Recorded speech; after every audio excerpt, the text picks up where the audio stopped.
mông chia tổ trung nhau ta xin nè cụ bỏ cụ dơ nia cụ si họ cùng dơ con dừng chia tổ trung nhau ta xin nè muốn nó xì lu hậu xì chê tu bự tu tu lo lu tu đa lu tu yao ô lu nơi nhau cả xiên lu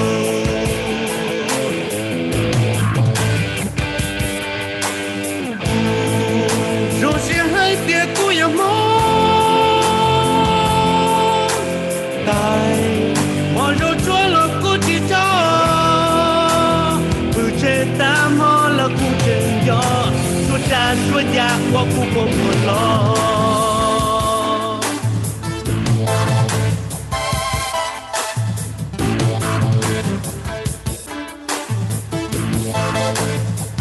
quê cha chi lu chi đi mong lu neng cho cứ tin neng cha về con đã ha lu neng của chúa tu kia cả tu kia cả ha cho bố tỏ ca của cho pha tỏ lo và bó sẽ chia bao sẽ thua ta đê thua thay tê ô lu neng nhau ban đi này yeah yeah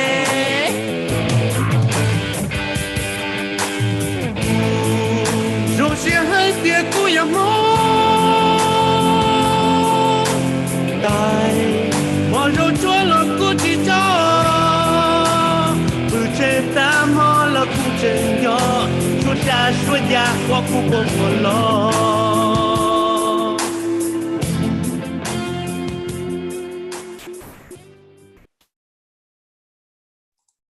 nhớ rong trái trong này chỉ có tiếng cha cho mọi người chuẩn nhất vào đầu chế nu nói giờ lu early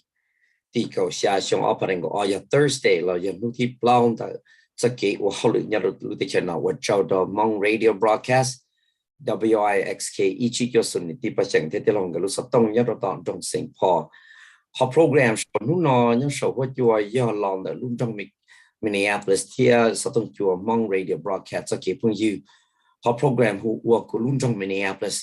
nu nói giờ in nu chẳng chẳng của bê sĩ thả số hết cho nó của cho tới tôi khó chịu sang tua tàu lúc còn hậu của PCs for people và lúc còn hậu để giờ lúc còn hậu thả cho cái ba chuột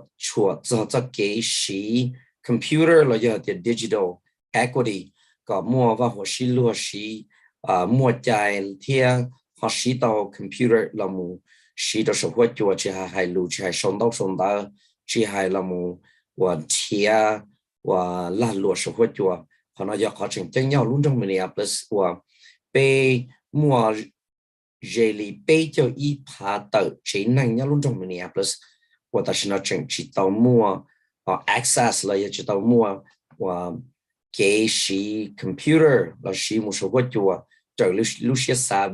vì thì giờ cho connectivity là giờ thì họ chơi nữa mua họ cho signal rong là cho sản nhà rong cho các thiết bị sĩ tàu computer thì họ chỉ mua từ lúc vào từ lúc chế thì cũng chỉ mua chỉ từ lúc chế là chỉ mua xài và computer các tổ hợp chế chỉ thiết bị sĩ chỉ tàu thì họ nói cho họ chỉnh chỉnh và hay chọn đặc biệt lúc này nhau luôn trong Minneapolis tận đây nó mua do technology là do cái sĩ computer cái sĩ social media là do một số quốc gia họ này họ chỉnh chỉnh chấp lại thì tôi cho nên cho nhiều chỉ nên tôi số quốc gia nó thằng này chú trọng là giàu thế là đặc biệt sĩ thà Columbia hua Michael Yesenia wa holu nya lon trong Minneapolis ha chau wa holu hua neighborhood community relations department ku tu satong de do ya trao I o pe o sha o yi pe sun trao I o pe o sha o yi pe sun ya ni mua ra chi chua chua cho ke na ka ho hu ke no mu lo nya ho lu trong Minneapolis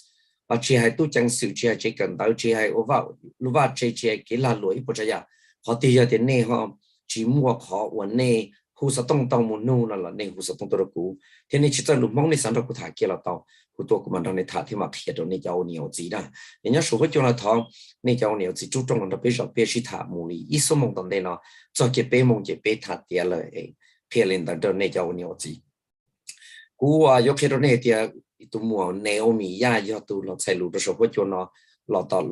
của họ lụt tàu luôn trong mình đẹp xí yang cầu li hay cho nôn nó thọ bây giờ thả số cái chỗ nó因此叫路路个路路我罗兰记者个嘛，才路梦这路个些他自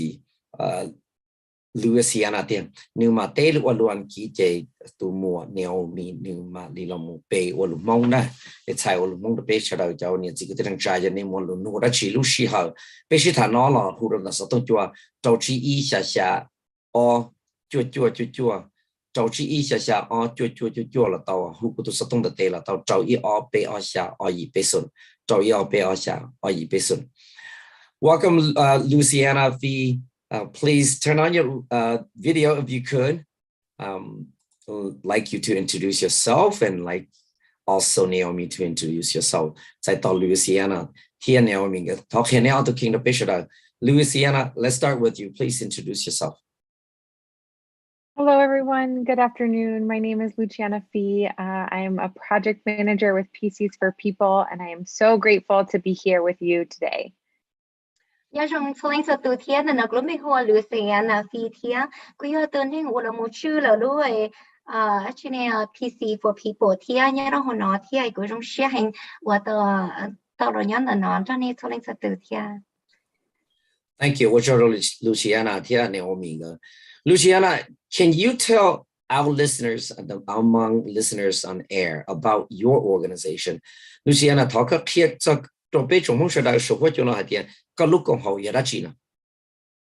Yes, I would love to. So PCs for People is a nonprofit organization that helps bring affordable broadband internet to different areas across the country, particularly in Minneapolis is one of our cities. We offer low-cost internet by installing these different roof towers, or we can connect people wirelessly or through a hard connection into your wall. So we do this by utilizing and partnering with different folks across different regions, primarily to use existing fiber infrastructure, which is kind of new. So we operate that, we install all of that, and then we hope to provide a low-cost service or free service to folks like you all living in Minneapolis. Ôi nó thía ở chỗ có nông thía giờ của trong xia giờ nó mua thuốc cho nó bé lúc con hậu và giờ thì giờ lúc PC for people thía là giờ lúc con hậu phụ đỡ bé lúc con hậu nó nhớ là tận nó bé mua tàu giờ cái ba chuyên sáng giờ mua LTE lâu rồi giờ thì mua lúc sản nhau rồi chứ là một số chú chế lâu là giờ thì là bé tao xài bé pha là nó không có lúc chế lâu tí giờ rồi nó là giờ thì đỡ phan ra tí giờ rồi nó thía ấy cái này tao sản nhà là một sĩ thía ôi giờ giờ phải như hàng là giờ thì còn tí giờ rồi nó rồi bằng ba rồi giờ là mấy bé sản nhau luôn trong chuyên sáng nhau hồng Minneapolis thía giờ nhưng mà nó chỉ chắc cái ba nó giờ mua sản nhà thông bờ tân tao luôn rồi cho nên tân tao luôn trong thía thì chuyên sáng trai giờ nhau luôn trong Minneapolis thì ta lên là thía biết PC for people nó cũng mua cho khổng nó chứ là mù tao trâu nè thía ôi giờ thì giải thì tôi phải nhìn hành thía thì giờ rồi nó bé cứu là một sủa họ lươn ra trâu và tiền đang tao lúc là thì tuổi xa và là mù mua cho cái ba và mua sản nhà li nó trâu cho là mấy bé sinh hoạt tự thía. Luciana, why is digital equity or access to the internet so important during this time? Luciana talk about the village cho cái bé luôn kia là the digital equity là do the chính năng yêu chủ mua phần chùa có tàu internet thì thiên cả tàu được số chùa sĩ tàu computer village họ nó thiết chừng chẳng có luôn cho luôn năng ta xin. Yeah, it's a great question, and it's such an important question. I think during the COVID-19 pandemic, it became even more obvious, right? How important access to internet is and how important high-speed access to internet is. Many of us, for the first time, were having school at home. Our students were learning remotely. We were having to access healthcare from our homes. We were maybe trying to look for a new job that allowed more flexibility. And so in order to be able to do all of those things from your home, you need to have high-speed, reliable internet. I heard from many families who had many students at home trying to connect to a hotspot, right, to get connected to their classrooms, and how that connection just wasn't reliable, or you could have one student on, but maybe not three. And so we really started thinking about how we could help solve that problem and help bridge that digital divide and that digital gap that exists today, even in cities like Minneapolis. It's the connection to the internet is so important, right? Our world is so digitally connected today that if we don't have access to the internet, we oftentimes can't reach some of those services that I mentioned.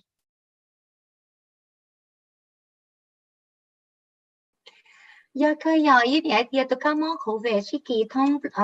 địa tế nó được có yên địa địa mua thế à phát sinh sự gì cho nên là nó mua cho nó mua hai địa khơi cứ yêu khó chỉnh chính chấp lời đó cho nên cho từ là bên bên sinh cho nên cho từ ở giữa tàu xài khá sinh nhà chính thia lấy giờ thì giờ tàu là mua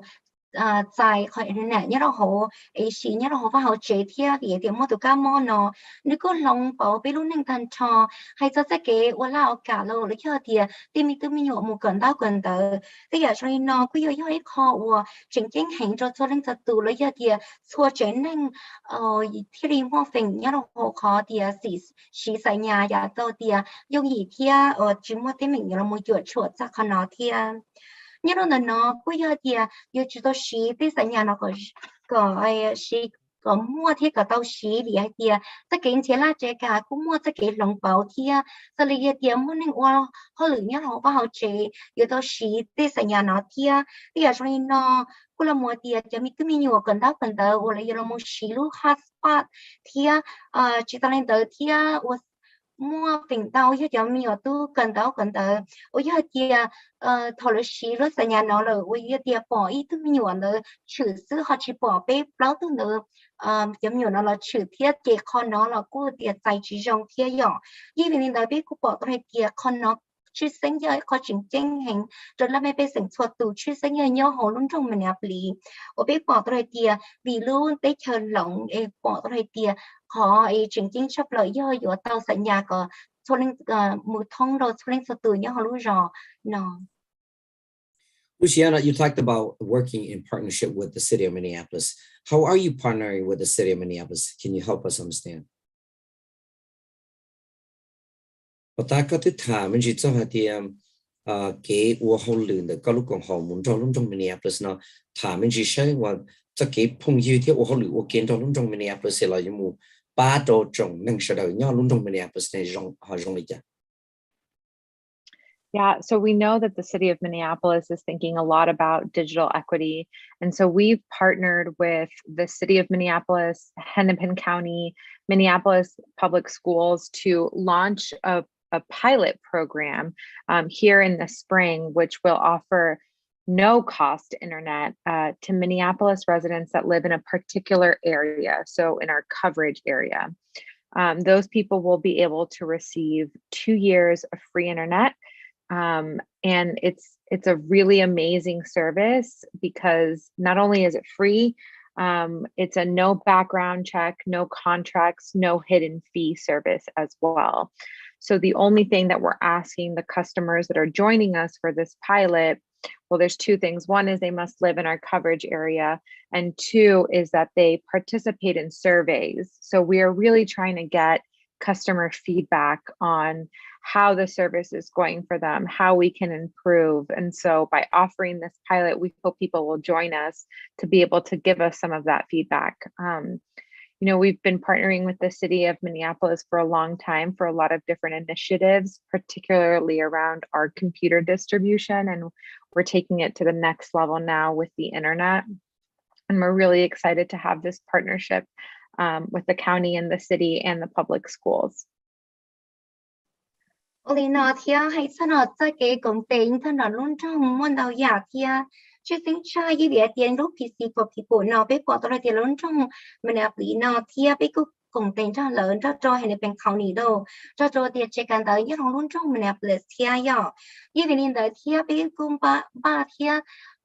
biết cút ba xía ui hết địa thầu lúa trên tung nông tung là nó biết ba xía là địa bây giờ mua cái cái là địa tí tao sinh nhà cho nên cho tụ ôi giờ địa nhớ nó không ua mua coverage lại hết địa mua sinh nhà cho đỡ nhớ đỡ cái cái nó giờ nghĩa địa bây giờ mua ở trong khu đó cho sinh nhà cho nên ua nhớ rồi chứ sinh nhà khỏi chờ ua mua sinh nhà bên mua coverage cho nó dọc cái vì liên tới kia cái nó mà cái địa địa bây giờ chị nó một số xong là tính cái cử là do background là chị thế nhiều chị mua cái là chị cho tụi nên là do thì chị nên là đâu thể chị ta lên đó thiết của chị mua đến tới cho lù là do cái là chị ở bây giờ là một dài là do là chị tới lì khó sẽ chính tra thì chủ yếu cho nên là nhớ nó không chính trả ở bên mua khó sẽ nhà nó trâu thiết bây giờ thọ gọn là một ấy thì ở bây giờ nó tới cái tiệt thầu lúc sau bây giờ một sắp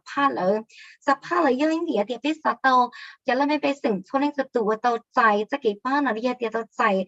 จะสัญญาเนาะจะรู้ช่างเดอเนาะยังมีไปสับป้อที่สัญญาเดียหรือจะเกี่ยวกับสีข้าสัญญาเนาะป้าตัวเลยลิจาที่โรงลิจาเจ้าหน้าหรือจะเกี่ยวสีที่ยาวให้เจ้าหน้าคนเนาะไปกูมอเชียจะ到呀，这个我也得是在nhà nó thiên，我也得呀去对อยู่nó，因为你的边到呀，他了mua cái công tiền cho nó luôn trong Mpls，cho nó我得给 file จาก computer nó cho làm mấy sinh thiên，但是nó kia biết sao，人家一层来几天。有mua cái tàu cái thì cho lên cho từ tàu xí sang nhà thông bờ giờ thì cho lên cho từ của nhau luôn trong mình áp lý và tàu xài là giờ thì nhau nó không trả ở bây giờ mua cái sang nhà nó cho nên là Luciana, we know that there is a huge gap in digital equity, right? Or there is huge digital divides, and we know that the people needs it. We know that there are nearly 31,000 households in the city of Minneapolis who are in needs of it. So what is the process for folks who wants to sign up? What does that process look like? If you could help us understand. Bên bao một tiền hay trong cái social media là số cho nó có mua internet lo cái dùng gado số cho nó nhớ tao luôn trong mìnhไปbao được còn hay ít khó lo hàng quần chủ đề hàng để cho nên mua thì cho nên mua thế chúng ta lên là bao thì cho nên nhớ mình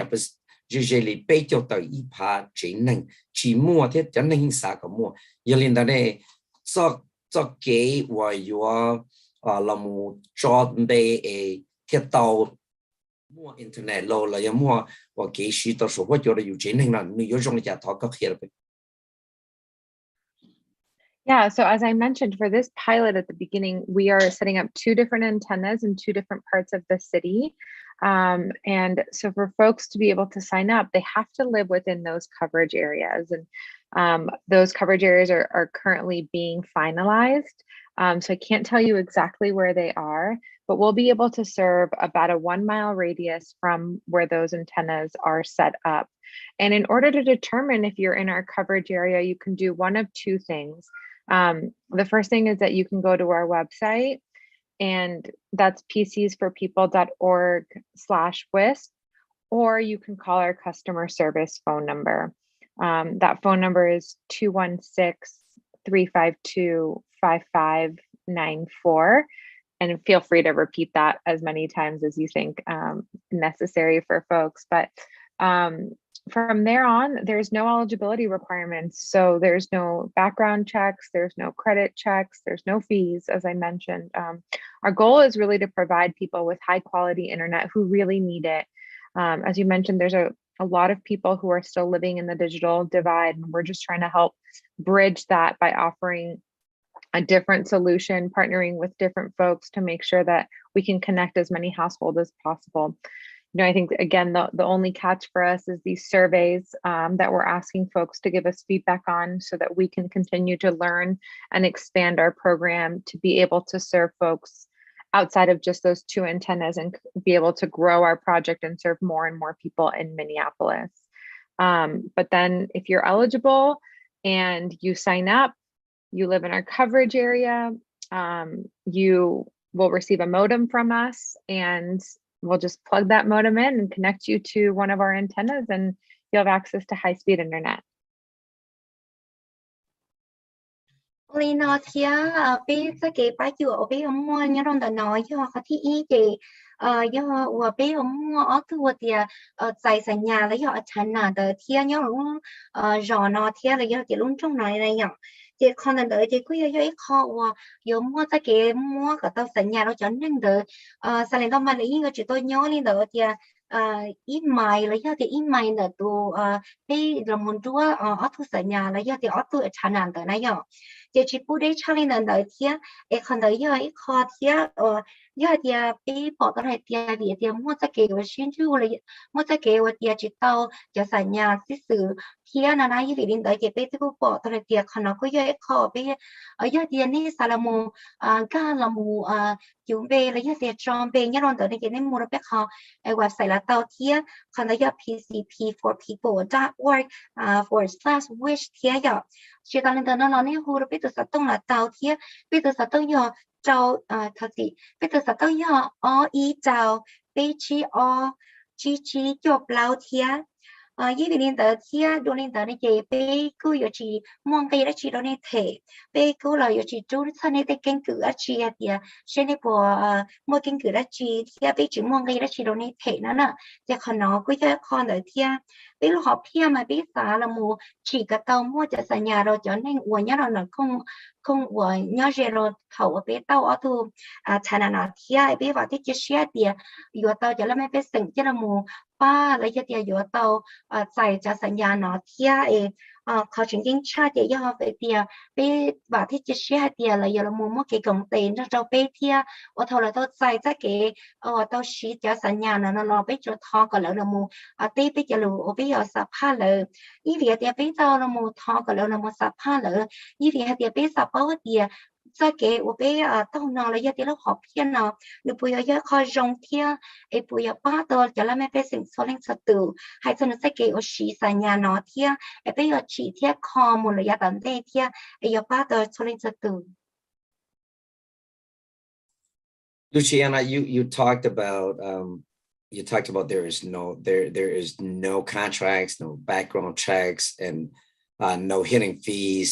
associated to this program. What if more people want to find out more about this program? They need just to know a little bit more information about it. Where do they go? Where does our listener go for those informations? I know you provide the customer service number already, but do you have multi-language staff who are Hmong or who are others speak other language that people could go to? But I would time got that means you call program like ban on nuchi more how they got to tell them langก็จุดต่อเลยจุดเช็คก็จะ background เลยจุดเช็คก็จะตัวนึงจงจ่าเดียจุดตาลินดาเนี่ยก็ที่ถาตัวสต้องเลยที่สิยังจะปิดลำไม่ไปสิ่งที่ถึงสารป้องจีที่ถึงสารป้องจากโปรแกรมนั่นจีเดียกูสับป้องว่าที่จงมีจ่าเกียร์ที่เขาอย่างเดียวอุลินเนี่ยคนนี้ลูกของคนนี้ผมว่าจะนึ่งให้ลูกใส่ลูกคนลูกมองที่หรือให้หรือยาลูกที่จะนึ่งอยู่ที่จะลูกอังกฤษเราหนึ่งเขาที่ลิ้นลูกเต่าที่นะ So something really interesting about PCs for People, particularly working in the Minnesota communities, is that we were actually, as an organization, born there. So we are now a national nonprofit, but our origins are in Minneapolis. And so we have had the honor of having folks from multiple different backgrounds join our team. And so we do have a few customer service representatives that speak Hmong. And we're constantly looking to expand that as well. But if you're looking for more resources or information about the internet and how to get connected, I would direct you to our website, the pcsforpeople.org/WISP. And I think that's a really good place to start. The other thing we're doing is we're working with several community partners across the city who are well connected to community members. And so we hope to be able to give them flyers, give them information, so you can go to the people that you go to normally for information about anything, and they should have information about who PCs for People is and what we're trying to do. And obviously we'll be targeting the areas where our antennas are, with the hope also that in the future we'll be able to expand and you'll continue to hear about PCs for People. We have a home office in St. Paul, just on the other side from you all. And so it's been really great to be able to grow our program from not just the computer side, but now the internet side of things in the state of Minnesota. Oli nó thia hay xin nó nó cũng muốn đào giả thia yếu thia nên lên tới sạp bón dồn gì nó chuyên môn cả rồiต่อไปแล้วเขา website thiaย่อ PCP for people .org/wish thiaย่อนี่เราดันเดอนี่ยังเรามูmuốn đào giả thiaนี่ค่ะเดี๋ยวนี่ยังเรามูdùngไปลิจานี่ย่อสาปเดี๋ยวติดต่อตัวลิจาแล้วย่อเดี๋ยวเรามู我理解贴到华สัญญาเนาะแล้วยัง理解的贴就当然的贴你好ไปรู้trong Mpls nó lấy cho tiệp bị cú tao mù bên tao chỉ ra lúc ai con hậu nó nhớ là hậu lúc sinh bên sau đó nó tiệp thì chỉ biết tao mù tiệp lo tiệp biết tao mù chỉ nè lo mù đồ thông đầu luôn cái tên nào là tiệp nhỏ cái gì mà chỉ sinh nha như vì hai tiệp bên mua bên tao chỉ ra nhớ là nó chỉ bên mua ý chân nên u họ lử hay lử mong tiệp bên phải thế chỉ xe tiệp tận tên nào rồi mua lử hay mua lử họ luôn gì cho là một số bên chân nên u họ lử tiệp cùng bên cho như nó chỉ tại đợt kia như nó cũng muốn đào giả bây giờ là mua cái ba chuột thân hậu cái giờ thì tao sản nhà kia ui giờ nên cứ muốn cho nên giờ là nên muốn nên sự mua là tiền nông là giờ tiền mua luôn nông nói chuyện là nên muốn cho là thằng là tao bây giờ bây giờ mua cái cần tiền cho lời lúc con hậu kia là giờ tiền cho con hậu nhá nè nên in chi là nên là kia bây giờ mua là tại cứ sẵn nào cho lời ôi lời giờ tao ý cho nó lời cứ sẵn hai tiền bây giờ lên tư thì bây giờ đã chỉ như là đợt bây giờ mua xa tao giờ thì PCP cho people là bây giờ là lúc còn hậu đã chỉ thì bây giờ thì chỉ thì bây giờ mua cho nó là cho là một khu sân nào rồi cho nên nhớ nó đợt nhớ gì nó là ở thứ chả nào là giờ thì nhớ gì là cho không bây giờ chỉ ra ở thứ chả nào tận đây nào thì bây giờ thì chỉ hay thì tận đây là một bây giờ là một mua cái tàu cái ba nó là giờ thì cái cho là mấy bé sinh giờ xí cái tàu họ sinh nhà nó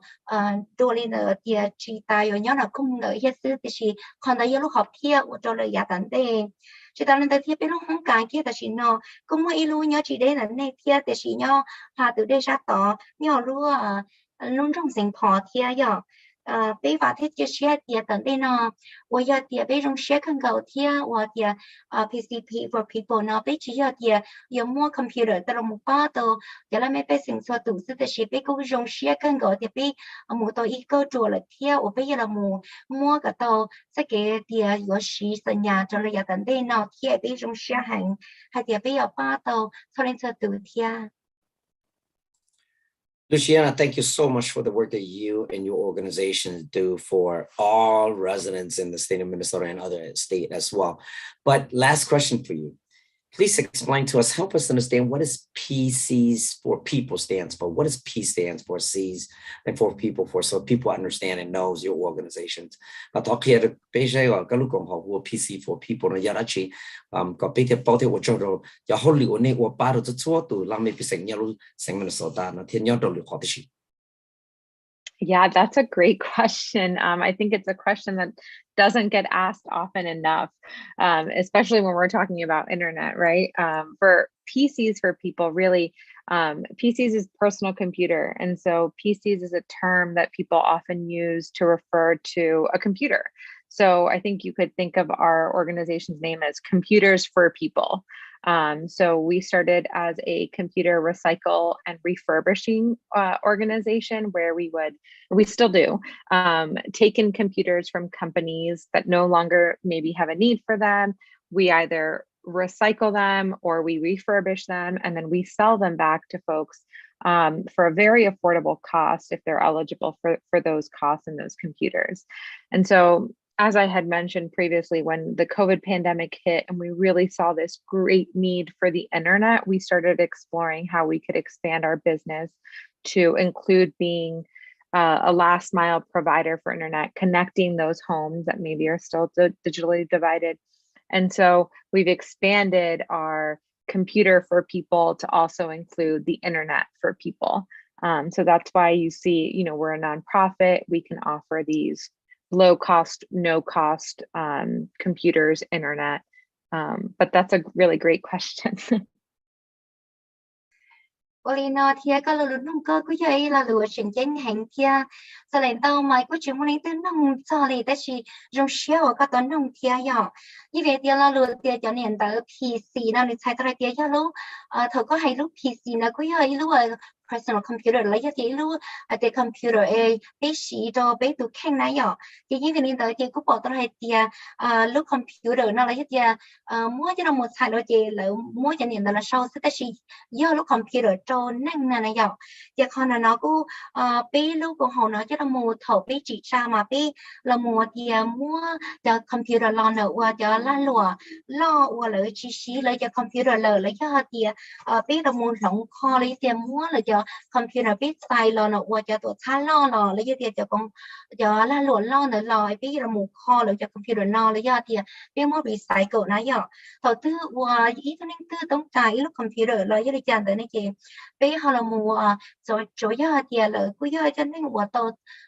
lại hai thì thầu sắp pha mua là cứ qualify lấy thì cứ giờ cho nên mua tàu xài cho computer nó giả tụng thì thay hành bây cứ cho các món mua rồi cho nên mình phải xử lên mình phải sành thì ôi tàu tụng thì giả thay hành nó nhỏ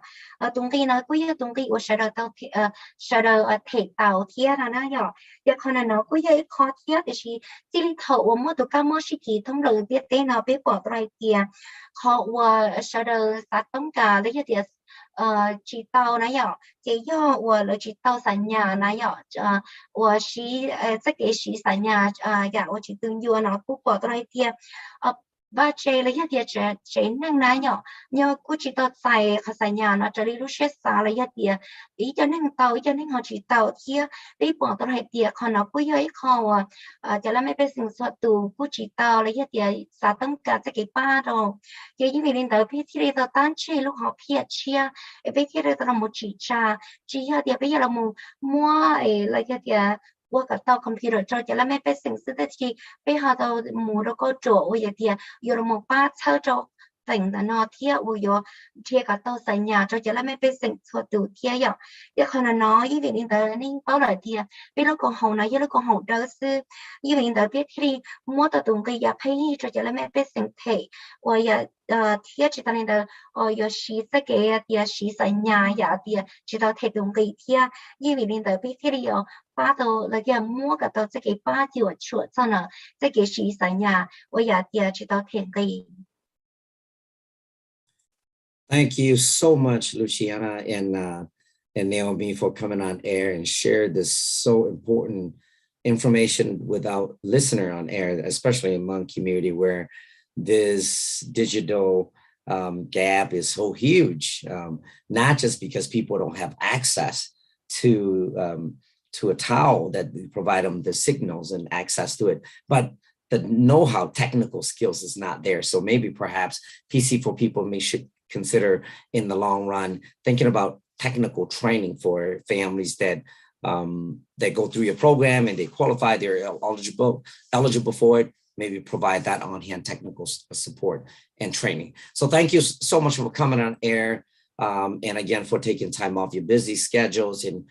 helping all of the residents in the state of Minnesota and in the city of Minneapolis. So thank you so much. Have a wonderful day. Enjoy the sun. It's still shining out there. So have a nice day. Bye-bye. Thank you so much. It's been great to be here. And just so you know, we do work with partners that provide digital literacy for folks. We know that the first step is getting the computer and the internet, but we know that the technical skills are incredibly important. I've really enjoyed being here today, and I'm just so appreciative of your time. Thank you, Naomi, for helping me out with the translation. But it was great talking to you. Thank you. Thank you so much. 我跟那天有你这边摸到也几百有真係好哇，俾個工地到那出嚟做到了，一啲就講好了有，แล้วลูก講好我有那麼偏咗這個是computer 天有係真係可能俾包到嚟啲，這個有那麼個是一個 computer 了，有啲有那麼加到啲成人不要一個全景天，最新有這個好嘅就出嚟做到個天，就可能個有一個全景差邊工地咗嚟。lúc con hậu thia tất cả nó thia vấn đề của dân muốn nó của sao hay cái ô cho nó có mấy cậu có chừng mua có lúc sẽ cái nhau cảnh cho cụ thia cụ trong sẽ hay ngồi có tao một giờ cụ tôi nhớ là tao nó thia tôi hành cho có hay lừa tao nó thia ô cho nó này thuật tụi cho tụi mong sai luôn nếu mỹ thia ô cho này tao thia của tôi.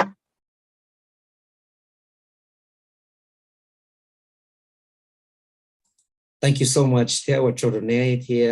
xin chỉ đồ lời rồi nè. Cho nên chỉ cái tiếng cha bé sọ imi plan nằm lòng ý ra ya số ta bé mà đã lò và thả số hỗ trợ nó cũng mua ở bên này là lu cho tao luôn trong mình nhà plus tôi chat tao đồ này cho cái tiếng cha sao chỉ sau đó mà mua chỉ tao tiếp liền đi chỉ là thì một đầu xa gì là thì nó bé mà đã xin chỉ đồ ý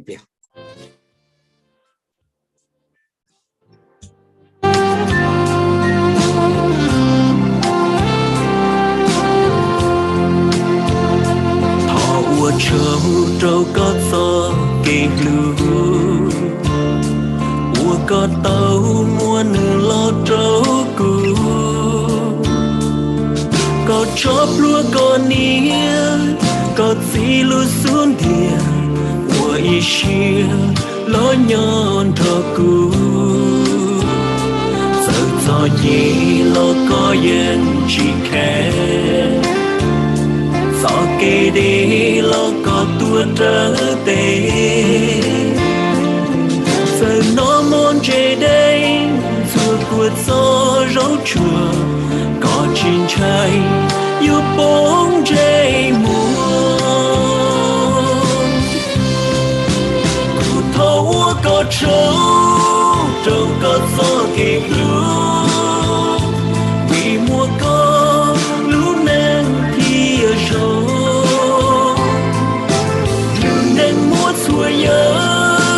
vì giờ mua cầu bơ còn kia yo cũng nó to bơ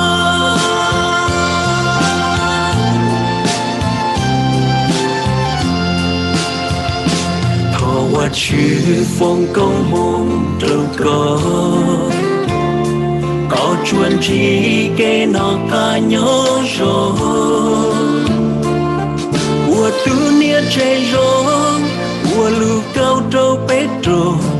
ya tu đuôn sông chỉ plo mù li thọ ua trâu có mê hani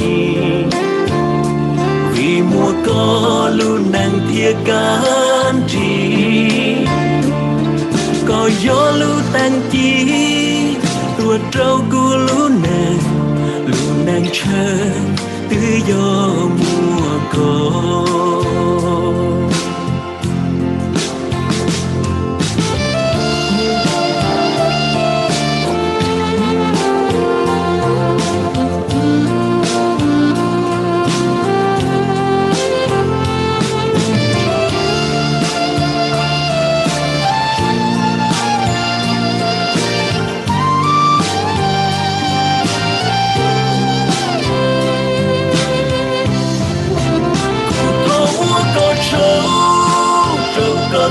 kê lưu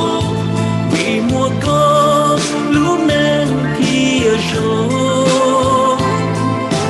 lũ nền múa xuôi nhớ vì giờ mùa cầu bơ có kia yo cũng nó gió bơ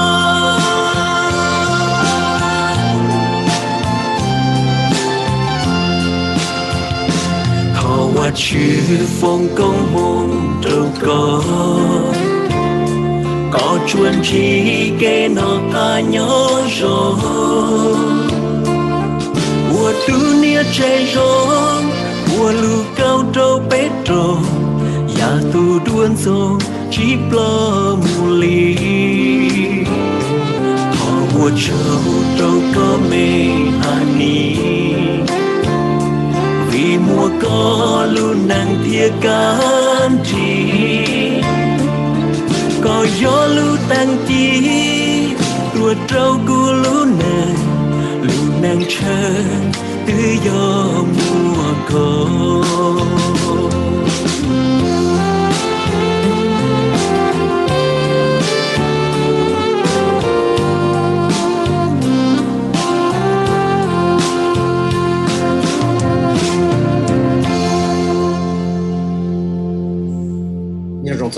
cái tên cha cho mọi người cho chùa họ biết nhiều cái gì thà tàn đó Luciana lot of people's PCs for people thì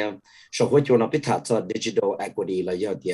cái có mua và hoa xí lúa hay cho có mua internet access là do cái cái được tổ chức trâu sầu hoa chùa là họ này ít họ chỉnh sắp lại nhiều ít họ pilot program là ít họ và cái ba chùa trâu ít thà chờ từ sự nhau đó luôn trong Minneapolis,แต่สิ่งที่สัตว์ไปจนสิ่งที่ต้องใช้เนี่ยluôn trong Minneapolis ป่ะเดียอยากจะชี้เนี่ยขอ coverage area เลยเดียถ้าเช่าว่าลูกกองเขาเนาะว่าเขาหรือลูกกองเขา PCs for people ว่าเขาหรือละมู่ป้ามัวอินเทอร์เน็ตเราใช้ได้ไหมเดียแต่ลุ่นtrongเขาลุ่นtrong Minneapolis เป็นมัวเก็บป้าจวดแล้วก็อยากที่ก็สัตว์เก็บอินเทอร์เน็ตที่สิ่งก็เนี่ยลุ่นtrong Minneapolis เขาชี้เนี่ยเราถ้าเช่า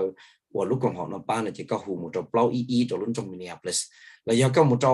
ลุ่นtrong Minneapolis เขาเว็บไซต์หัวminneapolismn.gov/internet services đó này giờ tiền link từ chip bao nó chỉ hỗ trợ tông độ cũ cho IOP Asia AI person cho IOP Asia AI person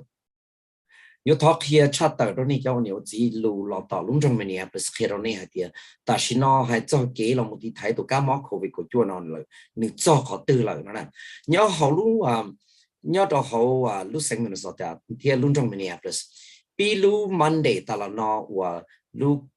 Oli đi có plong đấy nhớ họ lu ở trong Minneapolis cho mình nhua và chỉ xong thì chỉ xong tàu sát chua giả sử số thì sát thấy có ý công lợi mà giờ gì chào 0.2% nó này nhớ đó Minneapolis giờ gì chào 1.2%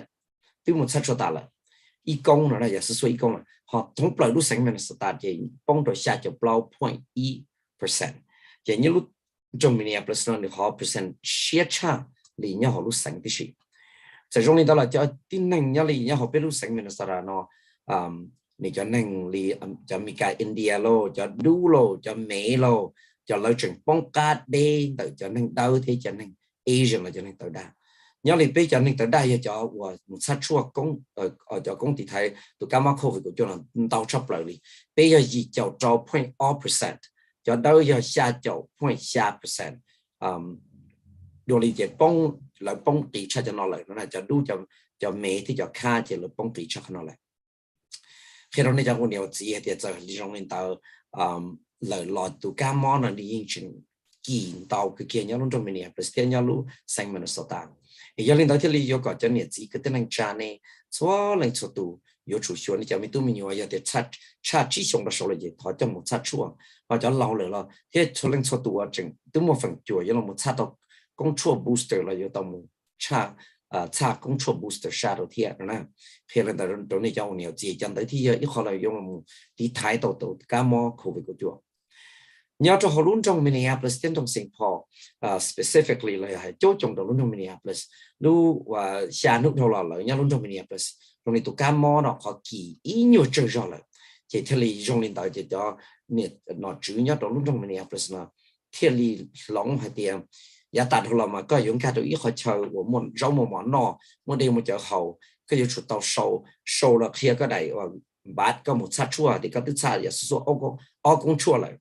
là chỉ ta lên đó là có nhiều khu mù của tàu bên lúc đầu là có chỉ mua món rồi đấy mà thì bút con gà một đó hậu cho chơi nó mò cho chơi và mua đi mua chơi hậu đi đó ta chỉ thâu lò là chơi trong này còn là ý nhiều kỳ rồi là chơi luôn trong Saint Paul thì luôn trong Minneapolis nó là thì tàu mua và chắc chạy nó cho tàu là nó này cho ta chỉ nói thì có mù là có chỉ mua là chỉ giá để thì là trong này cho nhiều gì để xí có mù cái chút họ cái chủ tàu lông cái đèn bóng họ giao họ trừ tí xí li họ nói mà thế giờ ít họ cho ba tàu đó có giờ thì bây giờ này chỉ có tên trai mình tôi nhiều nhớ tàu vào tàu chế tụi tôi nòng lô và ba chiếc tàu rồi lên gang mò ít chế nhiều tên này là mò tàu họ chỉ nó trừ chỉ có nó chỉ nó ca mò chả đa rồi mò trâu là chả đa nữa là giờ thì là ló trừ hàng là nông tua hàng mò pla trời pla này cho nói cho symptoms là cho cái mò lòn được từ cái mò COVID của chùa kỳ đó này chính mà cho chơi được bây giờ là mù của tụi cái mò đó thì nhớ đó họ lúc sinh mình là ta nó chỉ nhớ đó tại Minneapolis Convention Center giờ eBay xuống cho cái Second Avenue South eBay xuống cho cái Art Avenue South họ giờ họ chơi là mù của thì có bộ mò tụi cái mò nó này mua họ thì họ testing sai nhau Minnesota nè giờ có một qua là chỉ này mua khi nu Monday một Friday thằng cậu ít tăng sinh ra một trâu tăng trong tu cho một qua là chỉ này qua đau xứ giờ có mua insurance thì chỉ mua là lấy qua đau được con này giờ có mua là cũng xí hay là chỉ mua là lấy qua đau được con họ chỉ ta lên đó nhớ tao là thằng bạn nó chỉ lo phần chùa cho federal government nó chỉ cho và lâu hồi thì free at home COVID-19 test kit rồi nè cho nên cho và là sắp bút đâu chế nên từ có nhớ đó lúc tí cho mình cả là chỉ có là sao tôi có thực hiện là tao ý chế nên từ nó chế nếu mua block họ order xí nó này giờ có order là chế nếu chủ lý xa nu một số cậu on nu mà tôi cho có vào cái chế để khi này linh đạo cho tôi này giống như chỉ giờ thì nếu sắm order nó chế nếu một đó online nó một đó số computer online show hoặc chùa hoặc để COVID test gov COVID test.gov nó chế nên cái khi tao này order nhà họ là tao khi chúng ta lên đó khi đó này hay thì giờ hay thì bắt đầu từ thản là giờ này chúng ta muốn sát chua là thó còn này cả chữ một sát chua nữa nè còn đợi giờ họ thì thấy tụi các món nó dùng chấp lại thì giờ các chữ một insurance là các món là những chỉ có thể nữa nè để khi lên đó này vì để tụi các món ám được crime nó mà ni lọc kỳ tụi các món dành giấy nó mà ni lọc kỳ nó tụi các món là của ám được crime parent nó mà ni lọc kỳ cho các món covid của chúa nó ni kỳ giấy chỉ qua cái tụi covid của chúa các món lần đó là để cho châu của đó này mu tàu cho đau cho chuột sạt đau nữa này giờ nhớ rồi lúc Saturday nó lúcวันเสาร์là nóวันที่นั่งกับเรานะตีนั่งกับเราnhớ là Hiawatha Academies Northern Campus Gymnasium cho nhỏ giờ bao trâu bao sụt cho cái cầu xa Avenue South bao trâu bao sụt cho cái cầu xa Avenue South để khi thầu cầu ít tăng sinh ra một cho ở tỉnh ta sư nè cho lu tỷ năng cầu trâu công chúa Pfizer thì Moderna nè giống như từ giờ thì mua nó dùng chỉ xong thế hậu chỉ xong là gì cả chỉ mua họ giờ thì có và giờ chỉ xong thế đâu chỉ xong là có tiếng mua first to second shot là giờ bị sao thì công ty y thì công ty all là nè chỉ có một xa công booster shot là tao rồi này cũng hay luôn ăn kỹ cái này tao Pfizer and Moderna 5 and older first and second doses and booster shot rồi nè thì khi lần đầu này mua cho booster shot đó công ty pay rồi trong nhiều thì giờ thì có chỉ một công ty y thì công ty all thì shit rồi có chỉ là walk in là tao có register là hay là dùng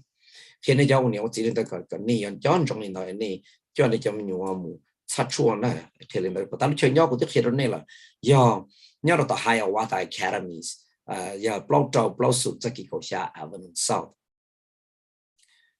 chúng ta lên đó khi đó cho nên chỉ cái tiếng cha thì nhớ tàu lún trong Minneapolis thì cái giống ga một trâu cho chơi qua hậu lử là nó chủ yếu chơi qua hậu lử và bên mua qua the public accommodation cho chơi qua từ tua là在到大者的叫能我的你好在老师了来我做给在老多你就在能去不给来我来不做给钱个你钱到你还抢了的个有出到弄不很叫很治弄不很叫很治嘛也准不很叫的很治的是其他的人不很叫些路很有个阿路很治个准不了呢这去打领导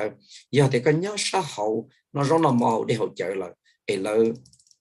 有个摸我ก็โชว์ก็จะ test negative test ที่ก็จะ vaccine card ก็จะชี้โชว์จนได้แล้วล่ะก็อยู่จุดต่อลงลุ่มบ่คนเยอะกว่าชื่อนะvìแต่ลุ่มบ่คนเยอะกว่าชื่อนอนนี่ป้า reduce ละอย่างนี้ป้าที่ไทยตัวกันมอโควิดก็จวนก็ชี้ช่อมั่วกันมอก็ชี้ช่อกี่ตอนดาวเล่งตอนตัวมาเขาเขียนตรงนี้จะเอาเนี่ยอุจิเสด็จจะ叫弄 mass 的叫很久了嘛以前路过的故事的几天算中时的记了嘛算中一次是叫 N99G 呢叫 N99G เราหมด叫 medical mask ใช่ไหมเราหมด叫 cloth เลย叫刀นะยังเราจะ叫那你ที่ไทย中ดูว่า叫บริจาคนะเทียรินเราเนี่ย叫เนี่ยจีไอ้ก็เนี่ยฮะ要到我是弄 mask 的就只摸了 N99G 了冇要叫我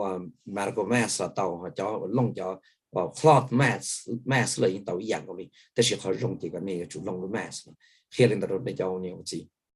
ไอ้ก็นี่ที่เกี่ยวกับการ用天路呢要 Thursday 路奥利迪个下乡奥旁那个奥古伦贝和迈克也是一样ว่าเขาหรือยังลงตรงMinneapolisเขาเช่าเขาหรือหัว neighborhood community relations department กูเชื่อใจไปจำมันมองบลอยยาลาขามีที่ current ยังลงตรง Minneapolis จะเขาตัวตันเราจะนั่งตัวได้จะนั่ง Asian ยังเราไปรู้สูงกันจะไปรู้ department ยังนี่มันรู้ว่าเชื่อให้จะจวดชัวเก๋นอกก็เขาหูเก๋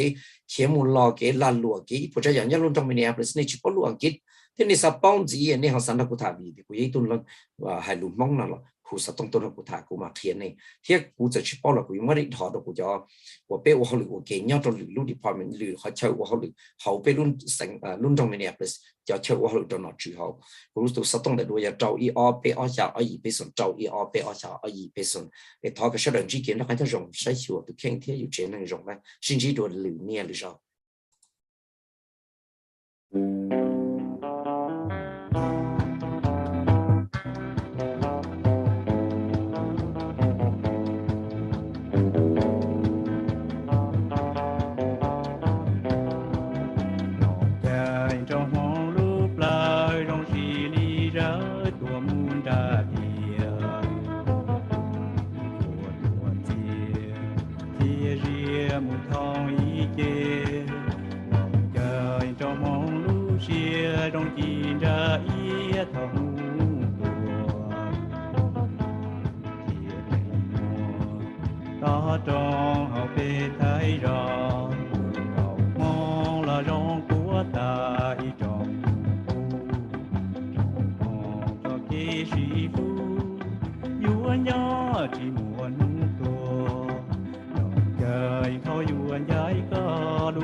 Hãy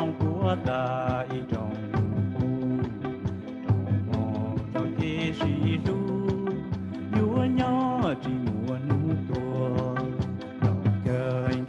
Ghiền Mì Gõ để không